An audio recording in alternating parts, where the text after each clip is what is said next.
G'day, it's Marty here. Part 3 about how I became a YouTuber, pretty much by accident or sort of forced to do it because being a single dad, that was the only direction that I could take at the time and where I felt comfortable and that I could actually do, and how I was so bad at making videos, and I just slowly got better and more confident by being in here. And we spoke about how I sort of come over from Thailand. I had a little website, I taught myself SEO.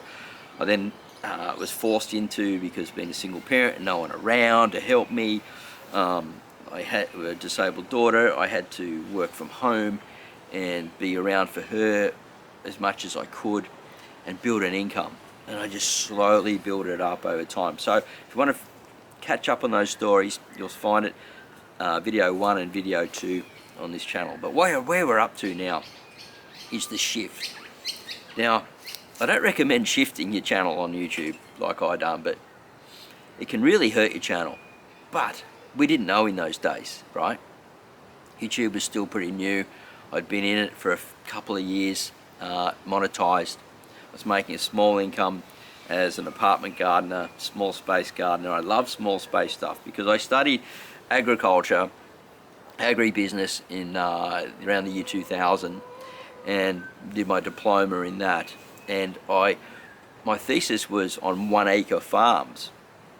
And I did really well. I got a really good marks, like amazing marks. And I was so happy with everything. And I designed this farm, an organic farm that makes money and diversify income and stuff like that. And all, it's all just theory on paper, but I discovered something that I really enjoyed. And at that time, I was doing some research and I was looking in Google Trends to do with agriculture and different things around small sort of space stuff and what was going on, and microgreens popped up and it was growing like this. It had like a really nice graph on there and I was like, wow.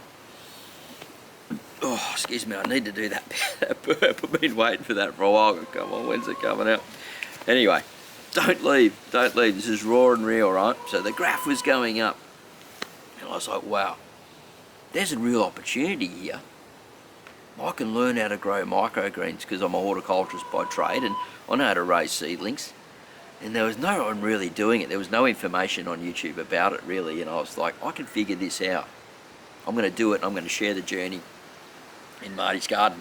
So I just started growing sprouts basically, because that's all we had information on was sprouts, alfalfa sprouts and different sprouts and things like that.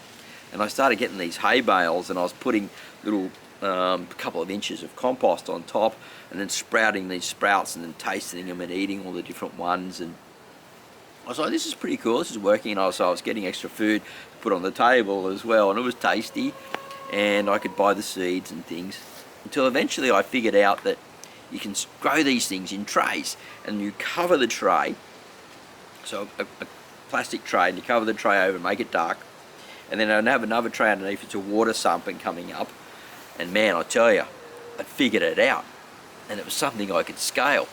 And I thought, right, I'm going to take this, because I still had the SEO business going and I was running Marty's garden at the same time. So I had a little income and I was teaching myself more about YouTube, because I had this sort of gut feeling about YouTube that it was going to be something I'd be doing for quite a long time.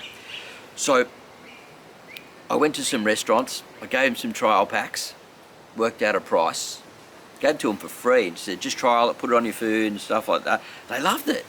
And so I ended up getting a few sort of clients and stuff. And so I ended up doing videos on microgreens and starting a microgreens business. And I actually helped some other people start other microgreens businesses, believe it or not, that have got big businesses for today. So I really dominated that space in microgreens. And I was doing it for quite a while and I was pretty happy with it. And then, I mentioned before in the last video how I had cleaning websites and I'd leased them out and things. And I created one for the local area that hadn't been leased out. And it was ranking really well because I had the SEO company, so we had people working, developing all this stuff. And and the phone just never stopped ringing. And I said to one of my friends, is my pastor. He's a long-time friend, but he's also my pastor at church.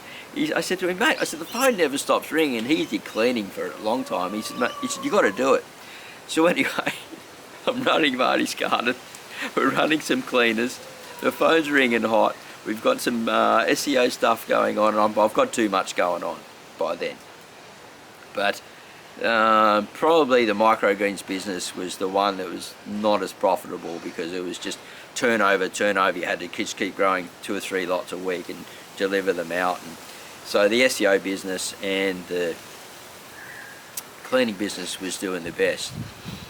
And I was documenting all the microgreen stuff on the YouTube channel, and I was dominating in the microgreen space. And so if you can own the keywords for your space, and YouTube sees that you are the authority in that, when you start getting people are enjoying the videos and stuff and watching them, they just get shared with more people that enjoy that, and they'll work. YouTube was working on that algorithm obviously way back then that we didn't really know about, but it was working for me. So my income was going up in Google AdSense on YouTube.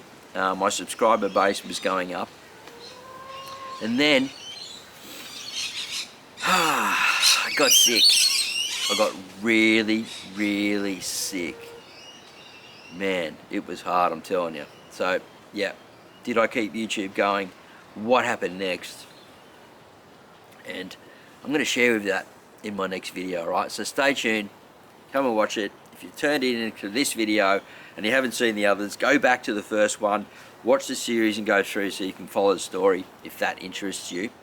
I'm going to keep sharing my life, what I've learned on YouTube, and I'm sure these experiences will help you and guide you and show you that it's the journey.